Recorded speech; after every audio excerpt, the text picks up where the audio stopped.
Make your next move with American Express Business Platinum. You'll get 5 times membership rewards points on flights and prepaid hotels booked on AmexTravel.com. Plus, enjoy access to the American Express Global Lounge Collection. And with the welcome offer of 150,000 points, your business can soar to all new heights. Terms apply. Learn more at americanexpress.com/business-platinum. Amex Business Platinum, built for business by American Express.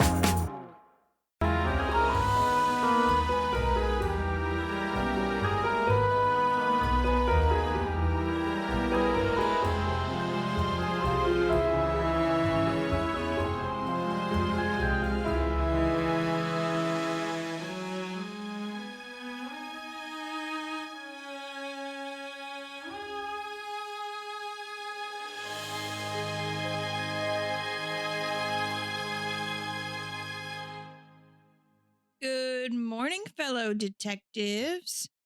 Brenna here, and this is the Mystery of Everything podcast. Woo! I hope your Monday is treating you well. Monday morning, it should be whenever this is published. If you'll notice, there is no Gab today. I'm recording this Sunday night. Gabby is not even in the state right now, or else she would be happy to be here. But we're gonna keep it rolling. Yeah, so today's episode is the HL Hunley. Today we are diving. We're diving into the mystery of the submarine. The HL Hunley was the first successful combat submarine in the entire world history. So that's pretty cool. She is responsible for the sinking of the USS Housatonic, I think. It looks like tonic, not Tanic. And she accomplished her mission. She did sink the USS Housatonic. So where's the mystery here? Well, she never surfaced again after that mission. She simply disappeared and remained a part of the ocean for over a century until recently. But before we get into all that, let's talk about the submarine herself, why she was created, and what life would have been like aboard. If we want to get into the why the HL Hunley was created, we have to discuss the Civil War. As we know, beginning in 1860 to 1861, the Southern states voted to secede from the United States and formed the Confederate States of America. South Carolina was the first Confederate state to secede, and they started to seize all the forts that were within their borders and the coastline of their state. They seized all the forts with the exception of one, Fort Sumter. But there's a problem there. They needed Fort Sumter. This fort was the most tactical and vital fort to the Union. By April 1861, Robert Anderson, who was the federal major assigned to the fort, and the rest of his men didn't even have enough supplies to make it to the end of that month. So in turn, General Beauregard wrote a letter to Major Robert Anderson, essentially demanding his surrender of the fort, which of course Anderson refused. The next day, on April 12th at 4:30 a.m., Beauregard ordered his men to open fire at the Charleston Battery on Fort Sumter. This continued for 2 days until Fort Sumter surrendered to the Confederates, and the Civil War had begun. But Brenna, the submarine! What does this have to do with it? Well, we are getting there, I promise, but sometimes you got to give a little history. So, the Union needs to keep the Confederacy isolated from foreign markets. To do so, President Abraham Lincoln issued an order for the Union forces to start a blockade of all major Confederate ports, with the signing of the Proclamation of Blockade against Southern ports. This plan was created by General-in-Chief Winfield Scott to close all Confederate ports so that they could prevent the ships from being able to export goods in support of commerce or to deliver cargo and supplies, yada, yada, yada, to the South. Scott's plan worked. It covered over 3,500 miles of the coastline and 12 of the major ports, essentially starving out the South of supplies. Now, the South had to figure out a way to somehow break through this blockade, but how are they going to do that? They were up against the Union Navy. They needed to think outside the box a little bit, which led them to the creation of the world's first successful submarine. This is where HL Hunley comes in. if you all weren't sure. So Horace L. Hunley, James McClintock, and Baxter Watson all worked together trying to find a way to break through this blockade, also known as Scott's Great Snake, which I have a picture of below. And it covers a lot of shit. I'll upload the picture for you guys, but essentially half of the United States, the East, no, Northeast, Southwest. It's the East. I had to do the never eat slimy worms, but it essentially covers all the East side. We're covering Florida, a little bit of Texas, Louisiana, Alabama, Georgia, North Carolina, Virginia. You get the picture. Okay, so they think, what if we take this fight underwater to level the playing field? They began building a bunch of experimental water vessels, which would eventually turn into the HL Hunley, but we're not there yet. James and Baxter were in the steam gauge manufacturing business in New Orleans and were very well known for their work already. Fall of 1861 comes around and they begin the construction of a 3-man underwater boat. It was then that Horace Hunley decided to join in on the group. While the three of them began brainstorming, McClintock developed 2 prototype submarines named the Pioneer and the American Diver. The Pioneer was created in New Orleans in 1862. And it was decent. It would occasionally become caught at the bottom of Lake Pontchartrain. I'm sorry, guys, if I said that wrong. Pontchartrain, but then you smush it all together. Lake Pontchartrain. The crew had to crank the propeller, and they wouldn't even realize when they were stuck at the bottom. Like they had no way of knowing. The Pioneer ended up being destroyed by the Confederates to avoid capture by the Union Army after only a few months of testing. So the 3 men decided to flee New Orleans to Mobile, Alabama to continue with their designs. It was in Mobile, Alabama that the American Diver was created. The 3 men teamed up with Confederate patriots named Thomas Park and Thomas Lyons, who owned Park and Lyons Machine Shop. It was at this machine shop where the American Diver was under construction. McClintock wrote in a letter, "We built a second boat at Mobile, and to obtain room for machinery and persons, she was made 36 feet long, 3 feet wide, and 4 feet deep. 12 feet of each end was built tapering or molded to make it easier to pass through the water." They even began getting military support from the locals. Lieutenant William Alexander was assigned to duty at the machine shop. At first, the men tried to propel the submarine with an electric magnetic engine or a version of a small steam engine, but they couldn't get enough power to be able to do this efficiently, let alone safely, while underwater. They tried this for months before giving up on the idea and sticking with the usual, reliable, a hand crank. Around January 1863, the American Diver was going through trials at the harbor. I also have a picture of the American Diver here, and I will upload that to the gram. I will upload stuff to the gram. I promise, guys. I'll get there. Hiccup. The American Diver was also unsuccessful, though. McClintock said the vessel was, quote, unable to get a speed sufficient to make the boat in service against the vessels blocking the port. There is some evidence that the submarine still left from Fort Morgan in mid-February and tried an attack on the blockade unsuccessfully. They did plan another attack, but while she was being transported off Fort Morgan at the mouth of Mobile Bay, there was a huge storm that swallowed up the American Diver whole. She did die alone, though. No men were harmed, and her bones might still be lurking under the sea of the Alabama coastline. The more you know. They didn't have success until they created the Hunley, though, who would end up being a weapon that would change the history of naval warfare.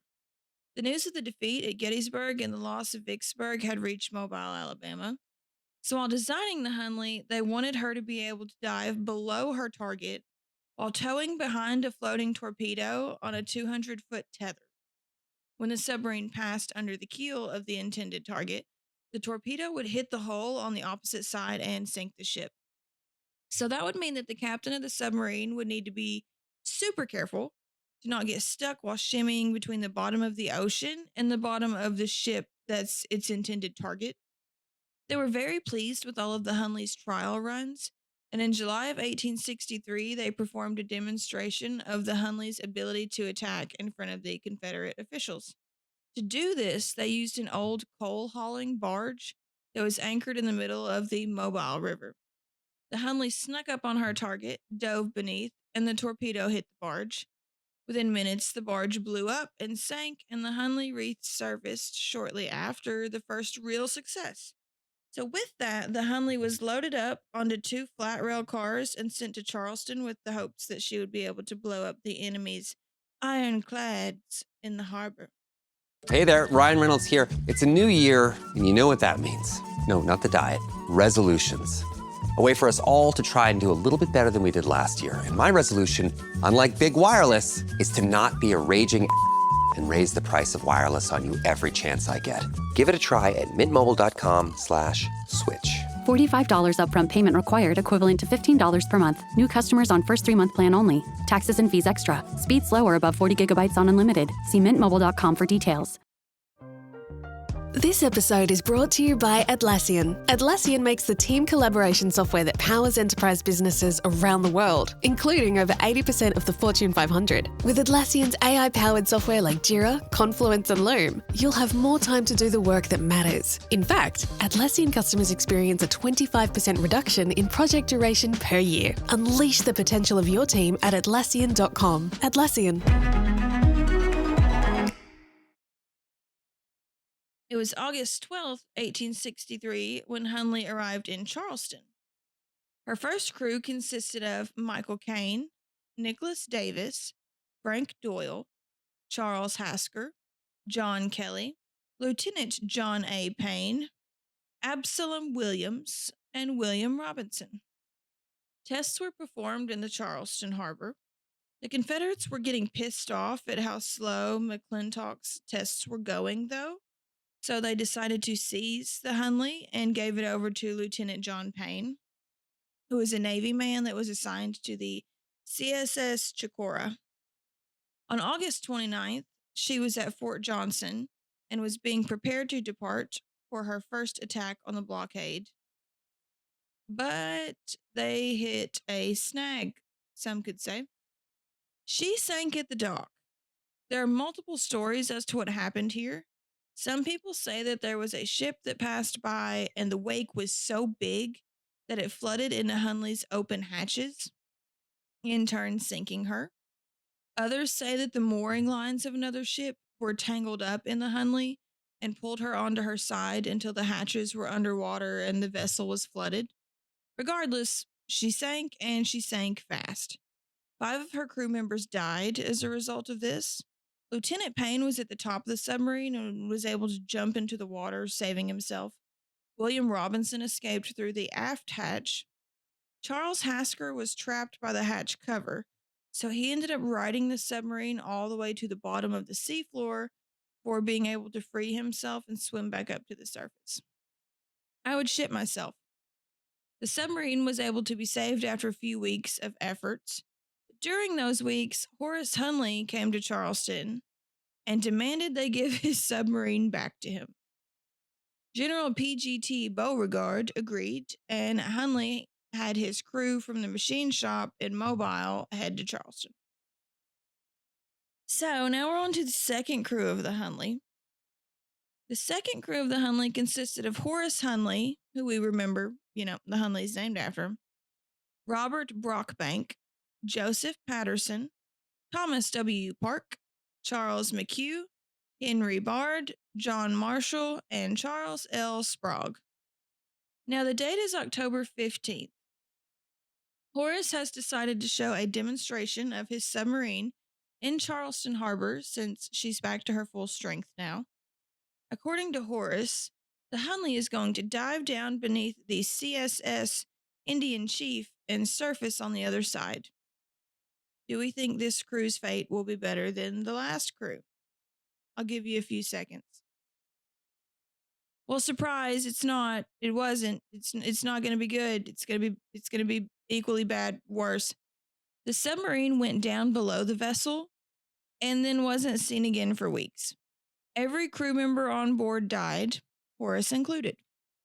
The search efforts were delayed because of severe weather, and it wasn't until November 7th that they were able to find the Hunley and recover her. She was found deep in the harbor channel, with the stern still floating and the bow buried in the mud. They were able to pull her back to the surface and placed her on the dock, opening her hatches up to examine her. The crew were all inside. Thomas had his head in the aft conning tower. Horace still had a firm grip on a candle inside the forward conning tower. The forward ballast tank valve was apparently left open, which allowed the submarine to fill up with water. They think that Horace was either unable to close the valve or he forgot to close the valve because the wrench used to operate the seacock was on the floor of the submarine. It's also theorized that the crew realized they were in danger and loosened the keel weights, but not in time for it to actually make a difference. So after the first two tragedies, would you volunteer to be part of the crew on the third go? Me, personally, a huge resounding hell no. But some people did.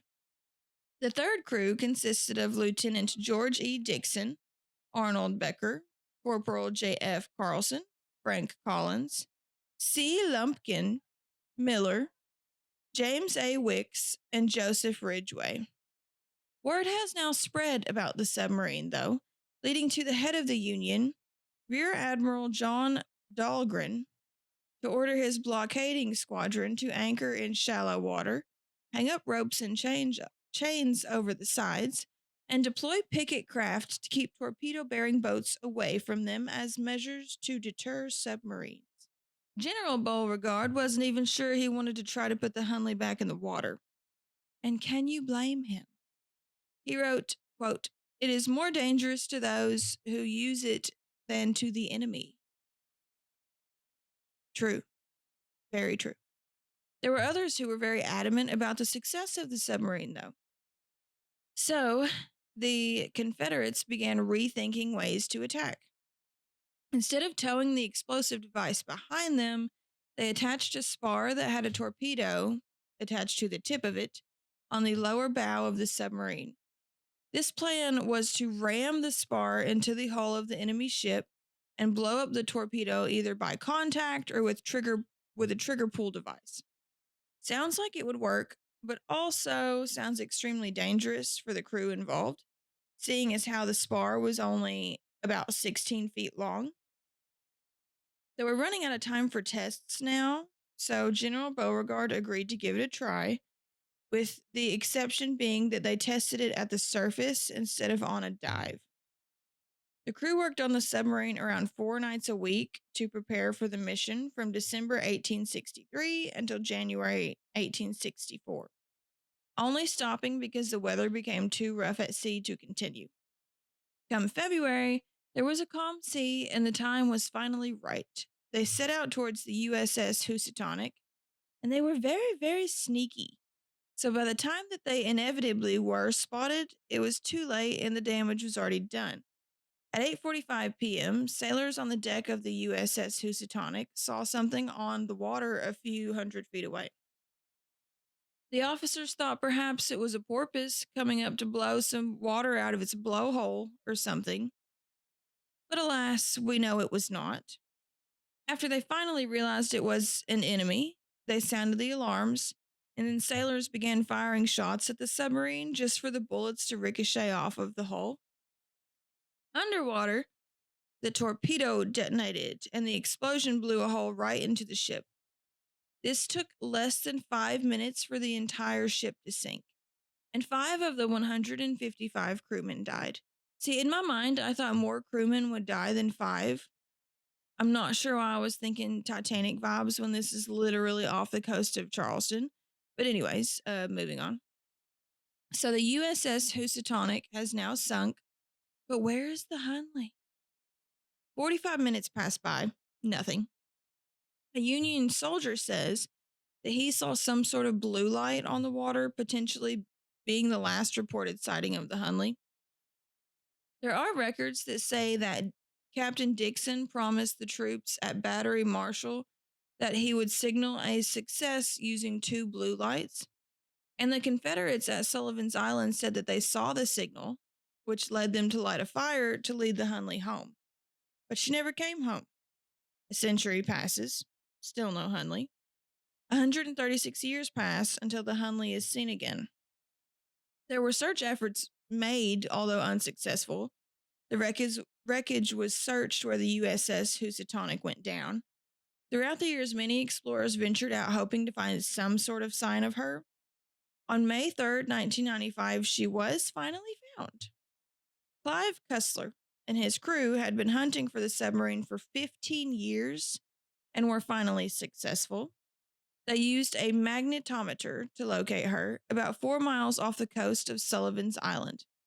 They had to dive down in about 30 feet of water, dig through 3 feet of sediment, and boom, they were able to see one of the Hunley's 2 small conning towers.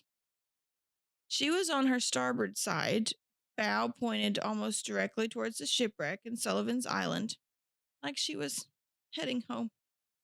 Her retrieval was not easy, to say the least, with arguments over who owned her, what to do with the crew inside, where should she go, etc. So even though she was found in 1995, she wasn't even able to be raised until 2000.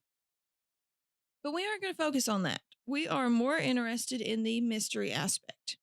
But if you do want to deep dive into that, then there is an amazing website where I essentially got every single bit of my information. And it is www.hunley.org, where it deep dives into all the specifics over literally anything and everything Hunley related. So I highly suggest going there. And there is also an episode that touches on the Hunley on Mysteries of the Deep, which is on Discovery Channel, if you want to give that a gander. Back to our story. This episode is brought to you by Indeed. When your computer breaks, you don't wait for it to magically start working again. You fix the problem. So why wait to hire the people your company desperately needs? Use Indeed's sponsored jobs to hire top talent fast. And even better, you only pay for results. There's no need to wait. Speed up your hiring with a $75 sponsored job credit at Indeed.com/podcast. Terms and conditions apply. Since you're new to H&R Block, we'll look at your returns from the last 3 years for any money your last guy might have missed for free. I could get money back from last year? You could. We'll find any mistakes. Could have really used that 2 years ago when I dated that mistake for 5 months. Don't leave money on the table. Switch to H&R Block and get a free second look review. Second look is included at no additional cost with the purchase of tax preparation. Results vary. All tax situations are different. Fees apply if you have us file an amended return. So why didn't the Hunley make it home? Let's focus on some things that we do know, and then we will theorize. So the crew were all at their stations. No sign of panic, no sign of attempts at escaping, essentially frozen in time, still seated exactly where they would have been to operate the vessel. The crew also didn't have any injuries. They had no broken bones, leading us to think whatever happened wasn't very violent in nature. Next interesting fact, her location wasn't where you would have expected her to be. Of course, search efforts were from the side of the wreckage and between the shore. But she was found on the opposite side, seaside of the wreckage, about 1,000 feet from the Union ship. There were signs of damage when the Hunley was recovered, which included a large hole in the aft ballast tank. And this tank would have controlled buoyancy of the submarine, so if something went sideways, you would be fucked. But how do we know that this happened during the night that she sank and not sometime afterwards? Parts and pieces of the submarine broke away in the 130-something years while she was waiting to be found. The rudder was found underneath the submarine, beneath the keel. Something else that's odd, the forward conning tower. This tower held 5 viewpoints that Captain Dixon used when navigating. These were his windows to the world around him. One of the 5 viewpoints was completely gone, just a hole in its place. The broken off piece was found in sediment at the very bottom of the submarine, leading us to believe that it could have potentially happened the night that she sank. So keep in mind, the only way in or out of the submarine were the hatches. One of these hatches was locked, while the other hatch was unlocked, which I think is odd. Specifically, the forward conning tower was found unlatched. The hatch was so heavy that it would have probably stayed sealed while the submarine was underwater and upright, but it's still something I think should be taken note of. The aft hatch remained locked, though, and we could assume if the crew were actively trying to escape, both of these hatches would have been unlocked. At least in my mind, I think both of the hatches would have been unlocked if they were like, oh shit, we need to get out of here.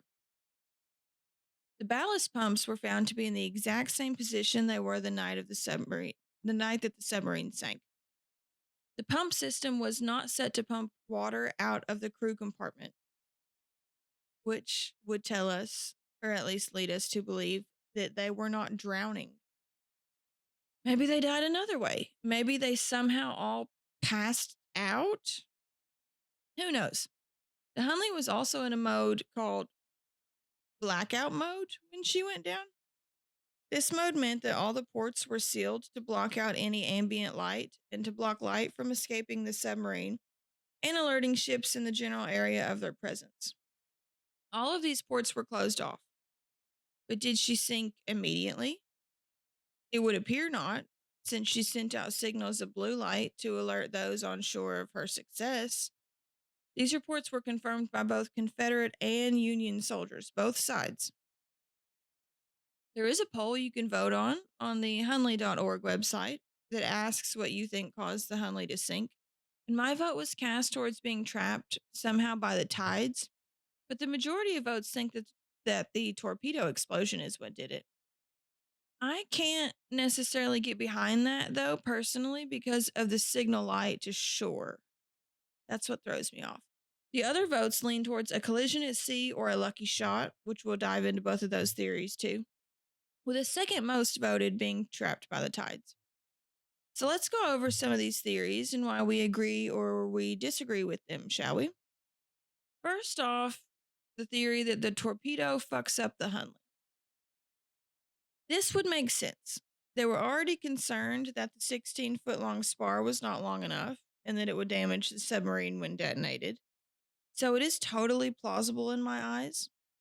Also, this would have potentially caused the entire crew to be knocked out with concussions, explaining why they all remained at their station, or at their stations essentially like frozen in time.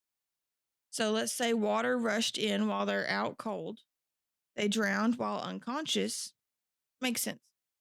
Except for the signaling of the blue lights. That is what throws me off. They wouldn't have been able to signal while unconscious, nor would they have tried to if water was flooding the submarine. And the signals have multiple eyewitness accounts on both sides.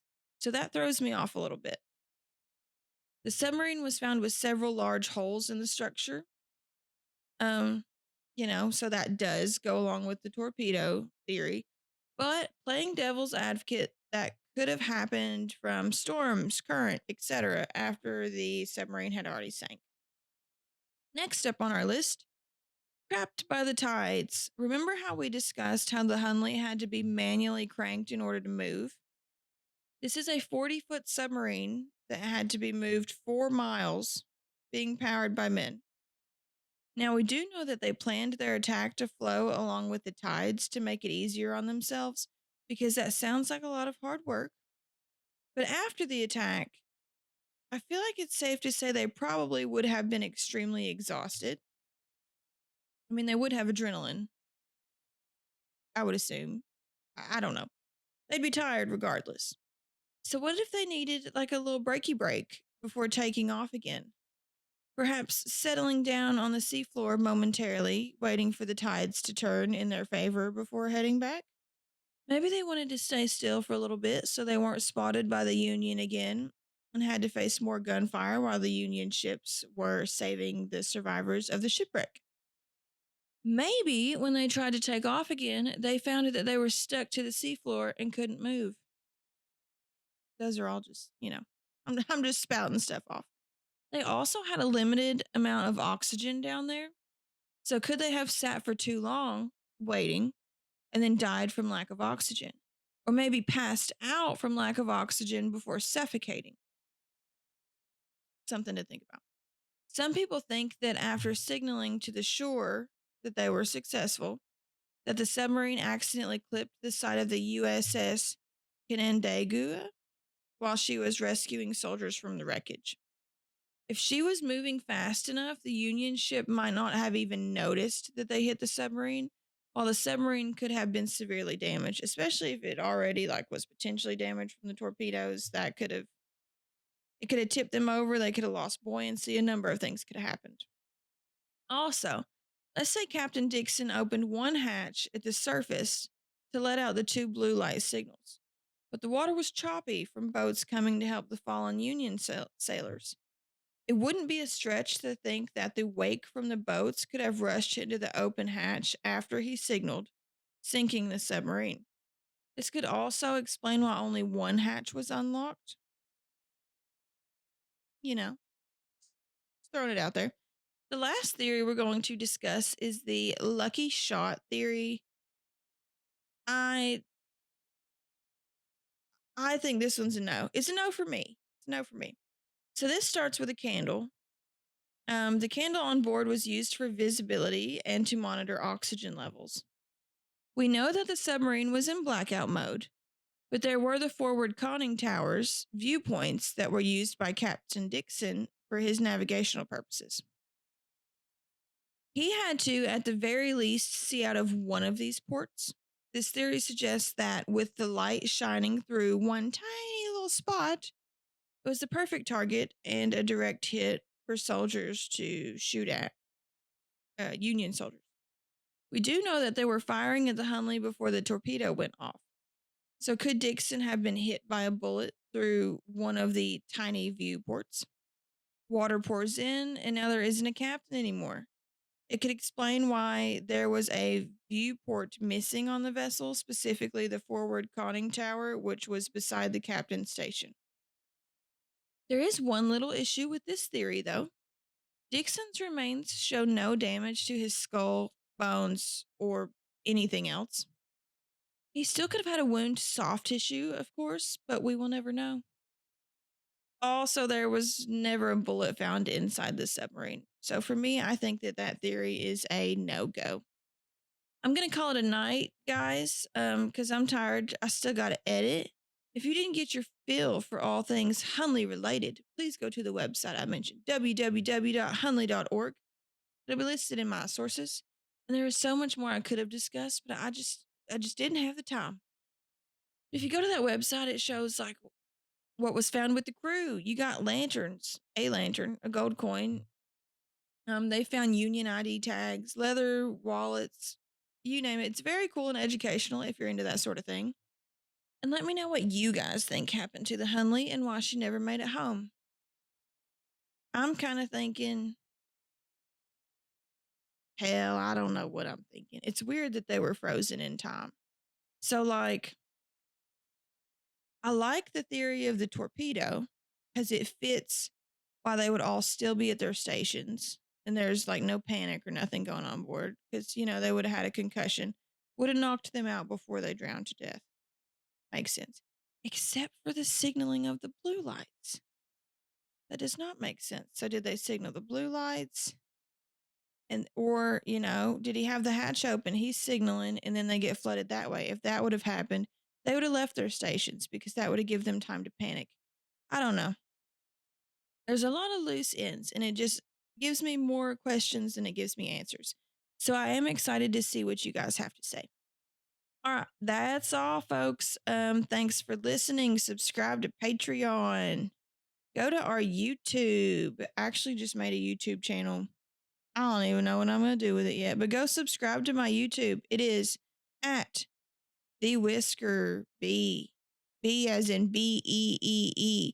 3 E's. Go subscribe to it, guys. Yeah. All right. Have a good morning. I hope your day is as wonderful as you are. Bye.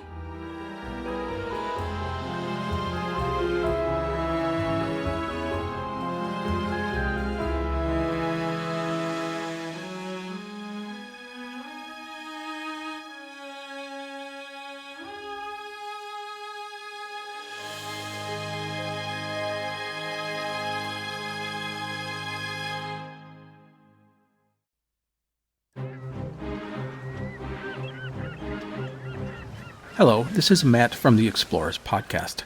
I want to invite you to join me on the voyages and journeys of the most famous explorers in the history of the world.